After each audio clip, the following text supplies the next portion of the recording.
नमस्कार विद्यार्थी मित्रांनो, आजच्या व्हिडिओमध्ये आपण इतिहास विषयावरील अत्यंत महत्त्वपूर्ण अशा काही समाजसुधारकाविषयी माहिती घेणार आहोत आणि 1857च्या उठावावरील काही महत्त्वपूर्ण प्रश्न यात बघणार आहोत. चला तर मग व्हिडिओला सुरुवात करूया.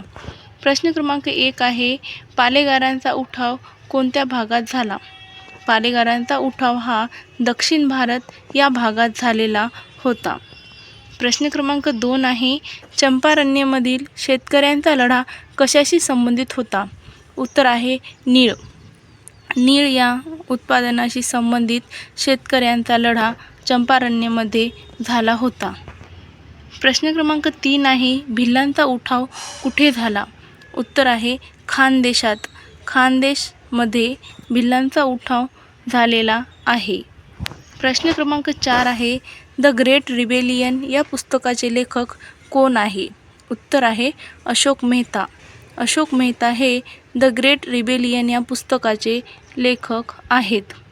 प्रश्न क्रमांक 5 आहे, लखनौ येथील 1857च्या उठावाचे नेतृत्व कोणी केले होते? उत्तर आहे अवधच्या बेगम. अवधच्या बेगम यांनी 1857मधील लखनौ येथून उठावाचे नेतृत्व केले होते. प्रश्न क्रमांक 6 आहे, 1873मध्ये बंगालमधील कोणत्या जिल्ह्यातील शेतकऱ्यांनी शेतकऱ्यांची संघटना स्थापन केली होती? उत्तर आहे पबना. पबना जिल्ह्यातील शेतकऱ्यांनी शेतकऱ्यांची संघटना बंगालमध्ये 1873 रोजी स्थापन केली होती. प्रश्न क्रमांक 7 आहे, नॅशनल इंडियन असोसिएशनची स्थापना कोणी केली? उत्तर आहे मेरी कार्पेंटर. मेरी कार्पेंटर यांनी नॅशनल इंडियन असोसिएशनची स्थापना केली होती. प्रश्न क्रमांक 8 आहे, poverty and Britain rule in India हा ग्रंथ कोणी लिहिला? उत्तर आहे दादाभाई नौरोजी.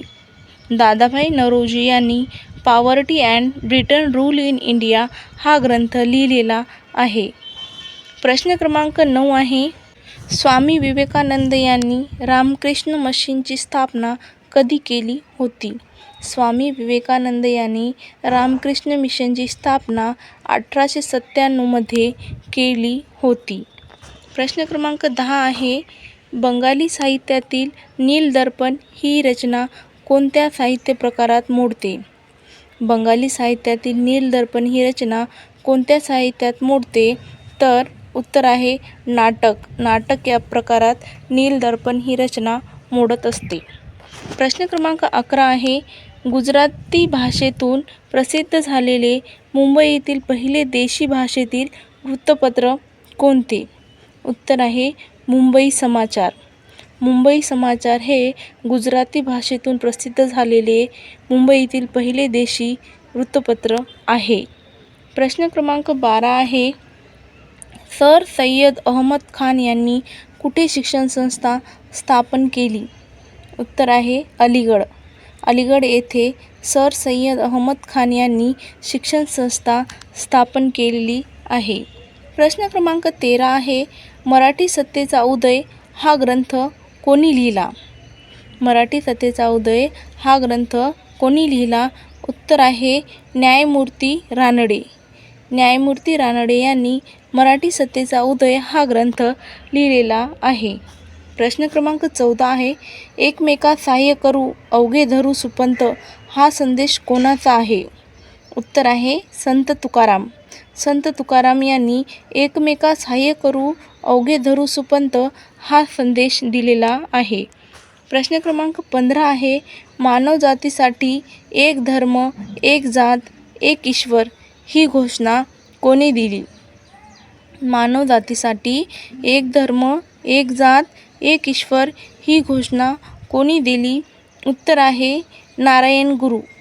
नारायण गुरु यांनी मानवजातीसाठी एक धर्म एक जात एक ईश्वर ही घोषणा केलेली आहे. प्रश्न क्रमांक 16 आहे, कोणी मानव धर्म सभा स्थापन केली? उत्तर आहे दादोबा पांडुरंग. दादोबा पांडुरंग यांनी मानव धर्म सभा स्थापन केलेली आहे. प्रश्न क्रमांक 17 आहे, गोपाळ गणेश आगरकर हे कोणत्या महाविद्यालयाचे प्राचार्य होते? गोपाळ गणेश आगरकर हे फर्ग्युसन कॉलेज या महाविद्यालयाचे प्राचार्य होते. प्रश्न क्रमांक 18 आहे, लंडन येथे ईस्ट इंडिया असोसिएशनची स्थापना कोणी केली? उत्तर आहे दादाभाई नौरोजी. दादाभाई नौरोजी यांनी लंडन येथे ईस्ट इंडिया असोसिएशनची स्थापना केली होती. प्रश्न क्रमांक 19 आहे, ठक्कर बाप्पा यांनी कोणत्या क्षेत्रातून उल्लेखनीय कार्य केले आहे? ठक्कर बाप्पा यांनी कोणत्या क्षेत्रातून उल्लेखनीय कार्य केले आहे? उत्तर आहे आदिवासी कल्याण.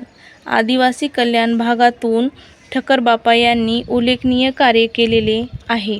प्रश्न क्रमांक 20 आहे, कोणाला कोकणचे गांधी म्हणून ओळखले जाते? कोणाला कोकणचे गांधी म्हणून ओळखले जाते? तर उत्तर आहे आप्पासाहेब पटवर्धन. आप्पासाहेब पटवर्धन यांना कोकणचे गांधी म्हणून ओळखले जाईल. व्हिडिओ आवडल्यास व्हिडिओला लाईक करा आणि नवीन अपडेटसाठी माझ्या चॅनलला सबस्क्राईब करा. थँक्यू.